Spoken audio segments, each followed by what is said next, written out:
Hi everyone, మనం ప్రసాదం కోసమో లేదంటే ఈవినింగ్ స్నాక్ కోసమో ఏదో ఒకటి శనగలతో రెసిపీస్ చేసుకుంటూ ఉంటాం కదా. ఆ శనగల్ని పెద్ద శనగలు లేదంటే కనుక కాబూలి శనగలు అంటారు కదా, వాటిని తాలింపు ఎలా పెట్టుకోవాలనేది ఈ రెసిపీలో చూపిస్తా.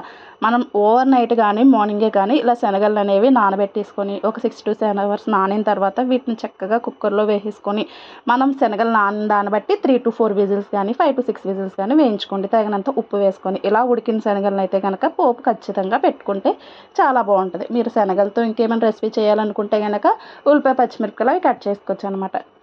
తాలింపు అంతా వేగిన తర్వాత ఫైనల్గా కొంచెం ఇంగువ వేసుకొని మనం ఉడకబెట్టుకున్న శనగలన్నింటిని ఇందులో వేసేసుకొని కలిపేసుకుంటే కనుక మన శనగల తాలింపు అనేది రెడీ అయిపోతుంది అనమాట.